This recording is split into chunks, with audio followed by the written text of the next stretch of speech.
एक गांव में रमेश नाम का लड़का रहता था। उसे चित्र बनाने का बहुत शौक था। वो जमीन पर नोकीली पेंसिल से चित्र बनाता था। उसके पास पैसा ना होने के कारण वो नहीं पेंसिल खरीद पाता था, नहीं कॉपी खरीद पाता था, और सोचता था कि हमारे मेरे पास भी पेंसिल होता तो मैं बहुत अच्छा अच्छा चित्र बनाता। और ऐसा ही वो चित्र बनाता था। एक दिन वहाँ पे एक बुढ़िया प्रकट हुई और उसने रमेश को एक जादुई पेंसिल दिया और कहा कि इससे तुम गरीबों की भला करना और गरीबों की मदद करना। अगर कभी मेरी जरूरत पड़े तो इस पेंसिल से मेरा चित्र बनाकर मुझे बुला लेना। इतना बात कहकर बूढ़ी अम्मा गायब हो जाती है। उसके बाद रमेश बहुत खुश होता है और जमीन पर एक सेव का चित्र बनाता है। वाह, क्या छड़ी है। उसके बाद अचानक ही सेव प्रकट हो गया। उसके बाद उसने बिल्ली का चित्र बनाया और वो बिल्ली का चित्र भी असली हो गया। यह क्या? यह तो एक जादुई पेंसिल है। बहुत बहुत शुक्रिया बुढ़िया माँ आपका। मैं ये बात हमेशा याद रखूंगा। उसके बाद रमेश ने एक फल की टोकरी बनाई और देखते देखते फल भी असली हो गया। उसके बाद गांव के बच्चे के लिए कपड़े, अनाज, किताब इत्यादि सामान बनाए और देखते देखते वो भी सब असली हो गया।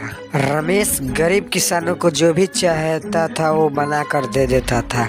इससे गांव के लोग बहुत खुश था और रमेश को बहुत मानते थे क्योंकि वो गांव वालों को मदद कर रहा था। और देखते देखते ये बात राजा की कानों तक पहुंच गई। उसके बाद राजा ने रमेश को बुलाने को कहा। उसके बाद रमेश आया तो राजा ने पूछा, पहले तुम सोने से बड़ा घड़ा बना दो और ये पेंसिल मेरे हवाले कर दो। महाराज, आपके पास बहुत धन है। मैं तो सिर्फ गरीबों के लिए चित्र बनाकर उनकी मदद करता हूँ। तो राजा को बहुत गुस्सा आ गया। उसके बाद वो सैनिक से बोलकर वो पेंसिल छिनवा लिया और उसके बाद राजा अपने से सोने का घड़ा बनाने लगा, लेकिन वो सोना प्रकट नहीं हुआ। उसके बाद राजा ने मंत्री से बोला कि तुम चित्र बनाओ।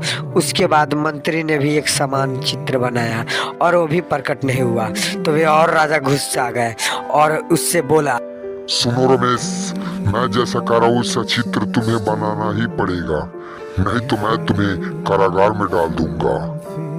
रमेश सोचने लगा, अगर मैं राजा का आज्ञा का पालन नहीं करूँगा तो राजा मुझे कारागार में डाल देगा, तो मैं गरीब की कैसे मदद करूँगा।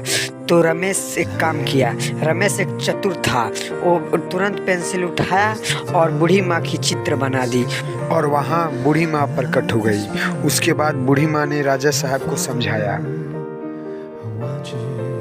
प्रणाम राजा साहब। सच कहूँ तो राजा साहब, आपकी कोई धन की कमी नहीं है, लेकिन जो वाकई में गरीब है रमेश उसके लिए खुशियाँ लाने का कार्य कर रहा है।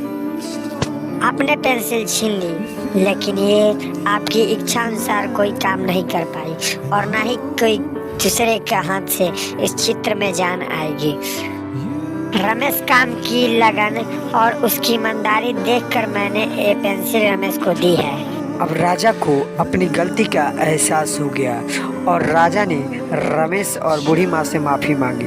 उसके बाद बूढ़िया माँ गायब हो गई। उसके बाद राजा ने रमेश को सम्मान दिया।